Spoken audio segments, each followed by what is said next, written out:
வணக்கம் நண்பர்களே, அனைவருக்கும் வணக்கம். சற்று முன்பு திமுகவை ஒட்டுமொத்தமாக அழிக்க புதிய திட்டம், மிக முக்கியமான ஒரு அறிவிப்பு அப்படின்னே சொல்லலாம். வீடியோவை முழுமைக்குமே பாத்தீங்கன்னா ஃபர்ஸ்ட் ஸ்கிப் பண்ணாம பாருங்க.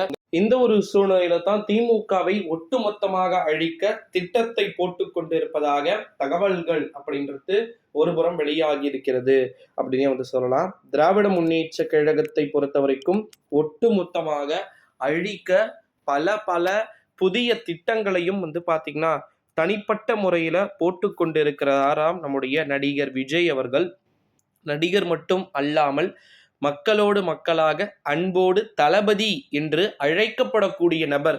இந்த ஒரு சூழ்நிலையில தான் திமுகவை ஒட்டுமொத்தமாக அழிக்க ஒரு மிக முக்கியமான ஒரு ஸ்திரத்தன்மையான நடவடிக்கையை எடுக்க திட்டத்தை போட்டு கொண்டிருப்பதாக தகவல்கள் என்பது வெளியாகியிருக்கிறது.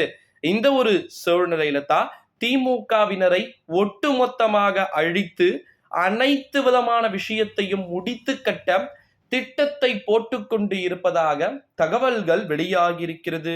திராவிட முன்னேற்ற கழகத்தை பொறுத்த வரைக்கும் அழிப்பது அவ்வளவு சாதாரணமான விஷயம் கிடையாது அப்படின்னு சொல்லிட்டு, என்னதான் திமுகவுடைய தொண்டர்கள் தொடர்ந்து மார்த்தட்டி கொண்டு இருந்தாலும் கூட திமுகவையும் அழித்து விட முடியும், திராவிட முன்னேற்ற கழகத்தின் கழக கண்மணிகளையும் அழித்து விட முடியும்.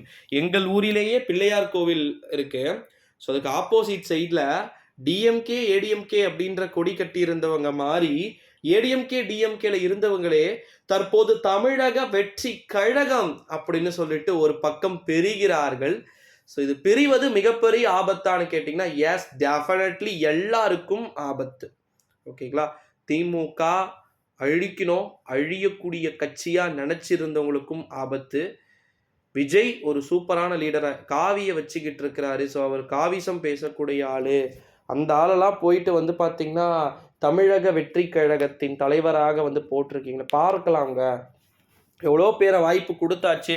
ஸோ ஒன் டைம் கொடுத்து பார்ப்போம். ஸோ அவரும் பார்த்தீங்கன்னா என்னென்ன பண்ணுறாருன்றத பார்த்து தான் ஆகணும். ஏன்னா திமுகவை அழிக்கிறதுக்கு தான் இப்போ இருக்கக்கூடிய சிஸ்டம் சரியில்லை அப்படின்றது அவர் சொன்னது திமுகவையா இல்லை என்ன அப்படின்றது தெரியல. ரஜினியுடைய வாய்ஸ் எப்போவுமே அரசியலாக மாற்றத்தை கொடுக்கும். ஆனால் இப்போ இருக்கக்கூடிய இந்த விஜய் போன்ற ஆட்கள், விஜய் இப்போ உண்மையில டம்மியாக இருக்கிறாரா அப்படின்னா 2026 தெரிஞ்சு போயிடும். விஜய் சொன்னது ஒன்றுமே நடக்கல, எதுவுமே ஓட்டு வரல அப்படின்னா விஜய் ஒரு டம்மி பீஸு தூக்கி போட்டுருவாங்க. படத்துக்கு திரும்பி போனாலும் படத்தில் மக்கள் எடுத்துப்பாங்களான்னு தெரியல. அவ்வளோதான். இப்படிதான் சில விதமான அரசியல் கட்சி தலைவர்கள் தங்களுடைய வாழ்க்கையை தொலைக்கிறார்கள். எடுத்துக்காட்டுக்கு சிரஞ்சீவி. ஸோ வெயிட் பண்ணி பார்க்கலாம்.